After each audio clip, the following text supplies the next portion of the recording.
focus of this hour is on Donald Trump and Zelensky's meeting. Now, the meeting will be in Washington at 10 p.m. today. We are getting some inside scoop on the meeting. European leaders will be backing Ukrainian President Zelenskyy in the meeting, and ahead of the meet with Zelenskyy, Trump's big remark. Trump says Zelenskyy can end war now if he wants to, and in fact he posts, and I quote, President Zelenskyy of Ukraine can end the war with Russia almost immediately if he wants to, or he can continue to fight. Remember how it started.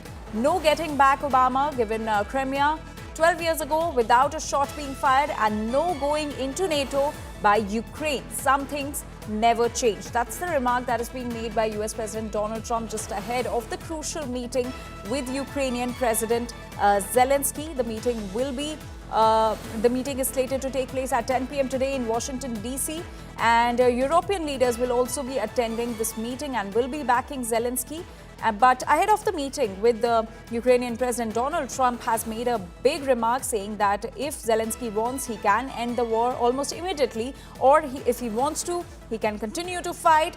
Trump has also said that there's no going into NATO by Ukraine, as some things never change. Remember, Ukraine has been demanding to be a part of NATO, but Donald Trump has made this remark just ahead of meeting Zelenskyy that there's no going into NATO by Ukraine.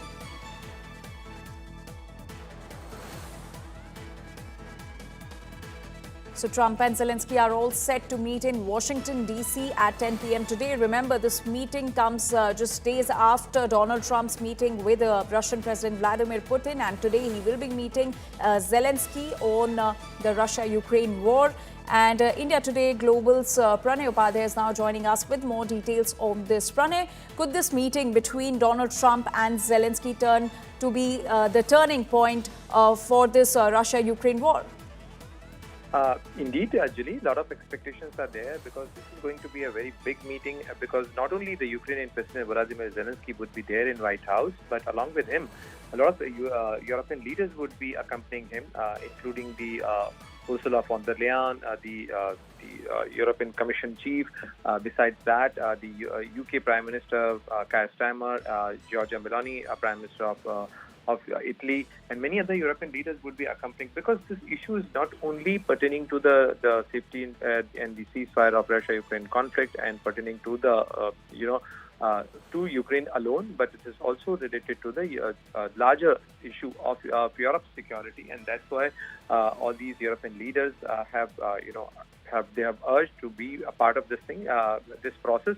And that's why President Donald Trump, while returning from Alaska on 15th of August, he dialed up President Zelenskyy on his conversation with Russian President Vladimir Putin on 15th of August, and thereafter he also rang up to other European leaders as well. And President Donald Trump himself has posted on social media that he would be happy to host so many European leaders, and he is making sincere effort to find a larger solution to this Russia-Ukraine conflict and have a long-term solution for the peace of Ukraine, as well as the larger security and peace issues for Europe.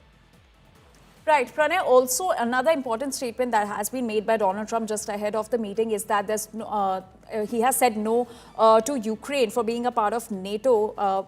It's pertinent to note that Ukraine has been demanding to be a part of NATO, and just days after meeting Vladimir Putin, is Trump singing Putin's tune? We earlier also saw Trump putting forward the demand made by Russian president of having Donetsk region.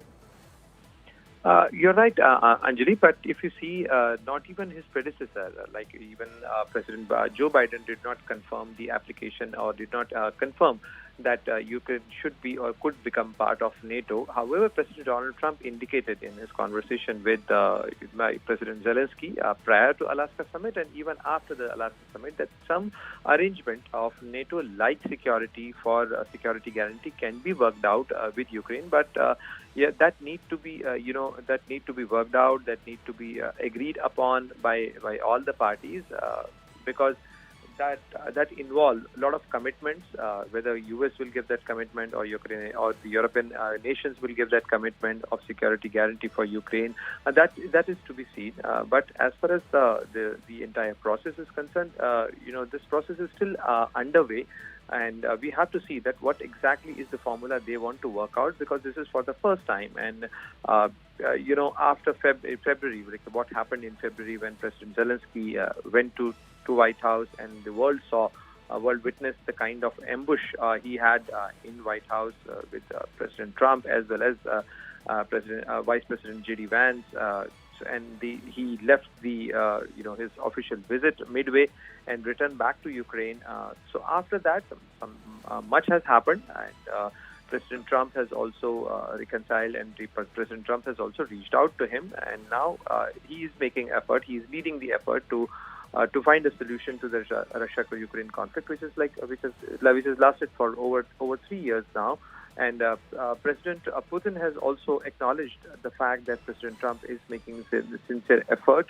But the larger question remains that what will be the long-term solution, because President Putin has also already made this clear.